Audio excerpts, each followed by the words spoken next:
Hello, everyone. This is Fadi, and I want to thank you, of course, for joining us today, yet in another episode of this series. I hope you're enjoying it. You can see that the main theme so far is that we're putting the spotlight on the history of Islam, early history of Islam, standard Islamic narrative, its sources, its dating, and the list can go on and on and on. What are we trying to prove? We're trying to show that everything we know about Islam, if we were to rely on these sources, comes at a later time. There is a big gap between the life of the man, Muhammad, and the history of Islam and everything that has to do with his own sayings, his revelations, and so on and so forth. This is why it is extremely important for those of you, especially our Muslim friends, to please don't attack us. Just go and investigate the data that we are presenting to you. Ask yourself this question: Would you, hypothetically speaking, follow a religion? Let's say you're not a Muslim today. Follow a religion that you discover that everything that is known about it is actually put together and packaged together at least between 100 to 200 years after its alleged origin. And ask yourself this question: would you feel comfortable following something like that? Do you feel that you have a solid foundation to stand on? And are you able also to share the same dating problem and sources problem with others whom you are trying to invite to follow the same faith that you have fallen in love with, even though it has a lot of problems when it comes to its standard narrative? Where today we are going to continue with this discussion, technically speaking, but we called this episode the absence of evidence for a reason. And with me here to unpack that is our dear brother, Dr. J. Smith. Dr. J, welcome back.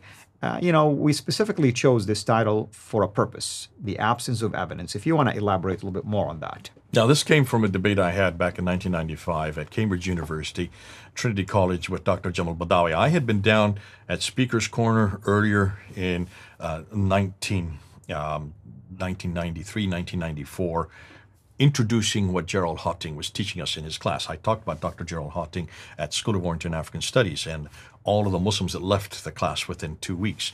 I was excited by this fact because it showed me that this was a real problem for the Muslim students. These were Muslim students. These were academic students. These were quite intelligent, quite intellectual, and they were all slamming the door as they left because they were having a crisis of faith. Every one of them was going through a crisis of faith, looking at these really simple references, such as the fact that there was no Qibla that was facing Mecca as early until around, in this case, we now know 727.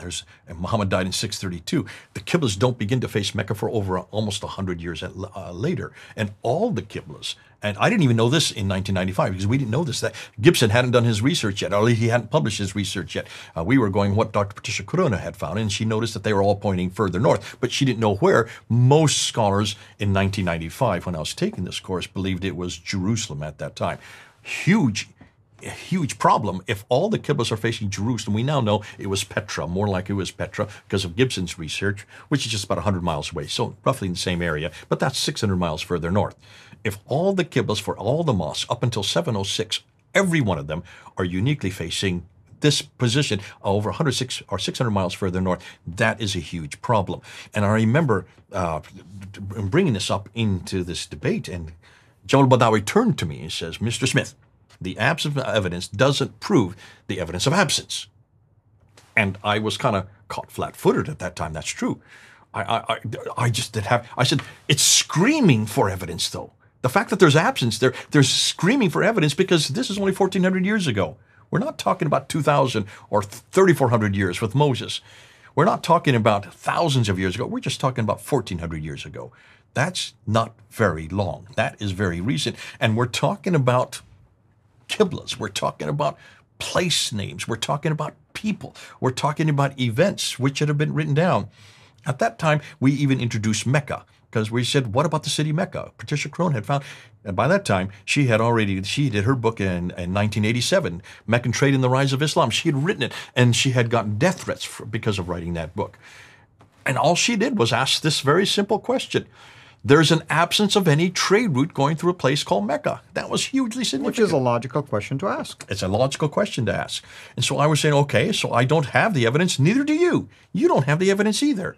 So in that time, that's all I could throw back at him, because I didn't have any evidence at that period. Well, today, now, we do have evidence. We're going to go through that, and we're going to unpack what the evidence we do have. No longer is there an absence of evidence. There's all kinds of evidence. But it's not the evidence the Muslims are looking for. It's not the evidence the Muslims want to hear. And that's why it's so important that we have this whole series so we can unpack that evidence. Now, here's the question I want to ask you. Should this be a concern for every historian, not just Muslims, but also Western historians? This whole problem that there's an absence of evidence? It should. And Why? I tell you why, from my perspective.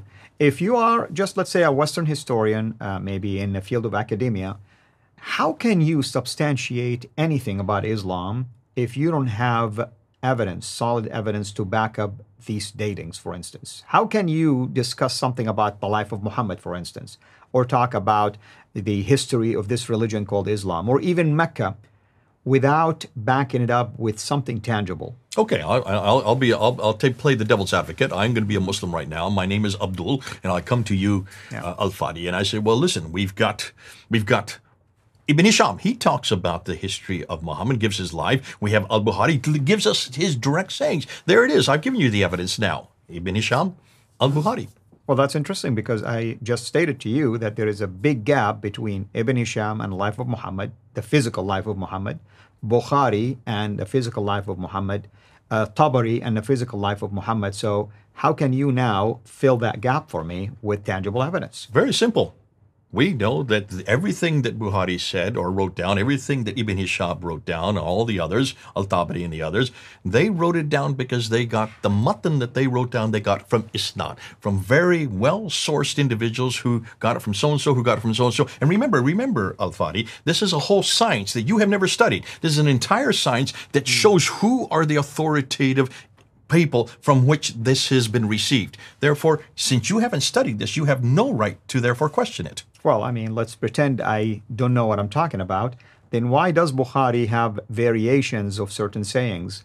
Why do we have different readings of the Quran if everything is really solid when it comes to this isnad? So forget about the Quran right now. I'm talking about the biography and the sayings of Muhammad. That's pretty simple, because you have different eyewitnesses. You have different witnesses who saw Muhammad do one thing in one day, another thing in another day, and that's just different. You have the same thing with Matthew, Mark, Luke, and John. You've got the same thing. Now, your Matthew, Mark, Luke, and John were not written by eyewitnesses either. They were all put together in the 4th century. Therefore, you are dependent also on the same idea of isnad. It's just you don't admit it. We actually admit it. We're transparent on this. That's not true, because prove to me that everything we know about the New Testament is based on later dating, 400 years later. We know that this was all put together by Constantine. Remember at the Council of Nicaea, Right, where we they have had that evidence to table, they put contradict all this. these books on it, and they shook the table, and what was left is the New Testament. I know that, yeah, absolutely. But we have evidence from historians who are not even Christians that prove certain events, certain dates, and we even have manuscripts to support what they're saying. We have archaeological discoveries. None of those manuscripts are original. None of them come from the 1st century, as you claim. None of them come from the first full manuscript does not come to the 4th century, known as the Sinaiticus and the Vaticanus. That is 4th century. That's 300 years later. You've got a problem. We don't have the problem that Islam has, because we have other evidences. And we're going to get into this. Way. We're going to get into this. But we have the original text of Uthman. We have the Topkapi, the Samarkand, When was the it Ma'il. written? Are you going to interrupt me, or can you interrupt me? Yeah, when was it written? We're not going to talk about that right now. That's later on. But can you see?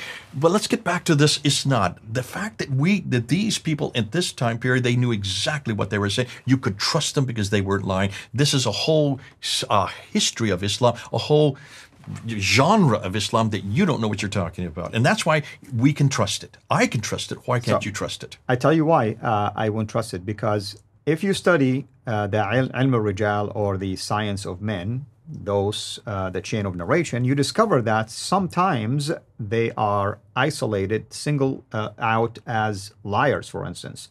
Or others says that I do not trust this guy in a chain of narration because he had this history of doing this or fabricating things.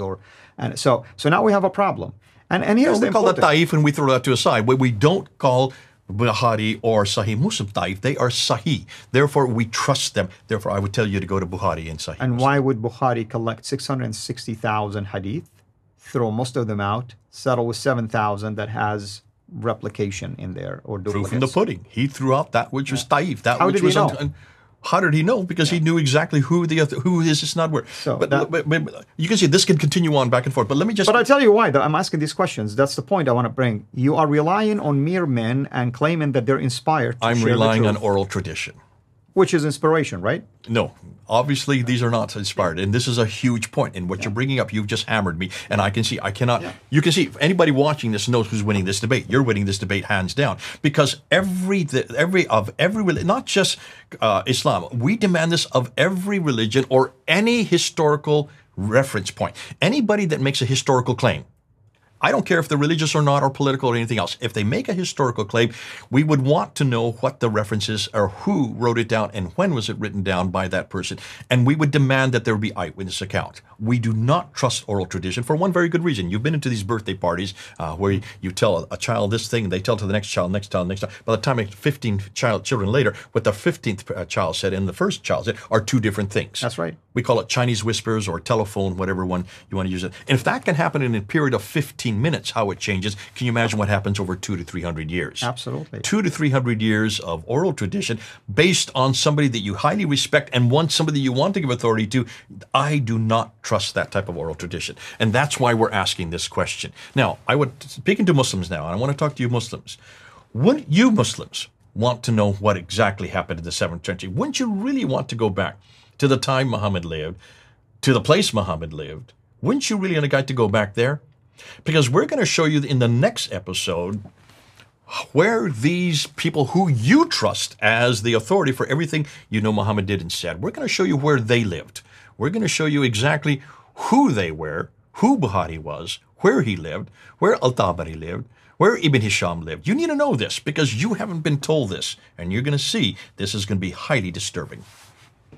With that in mind, and thank you, of course, for this mock debate that we did, and it's necessary, really, for people to hear I got hammered both on this sides one, of the arguments. Speaking of the chain of narration, what is the next episode that ties to this? We're going to actually ask and see where these people lived. We want to find out this authority, all these authorities that Muslims have blindly given their allegiance to. Right. Should they be giving their allegiance to these people if they didn't even live in the same place Muhammad lived? Which I did for most of my life. I gave allegiance to them and even credence to these sources. Hopefully everyone who's watching this is enjoying this series. Hopefully it's been beneficial to you. But come back again, because next time we'll even continue to unpack this about these sources. Until then, have a blessed day. Thank you for watching this video. Be sure to like and subscribe to our channel CIRA International and click on the bell so that you receive notifications whenever we publish a new video or go live. I would also like to appeal to you to consider becoming a Patreon patron by clicking the link right below. By doing so, you can give towards the production of these videos. There are also other options for you where you can give to our channel. I thank you from the bottom of my heart.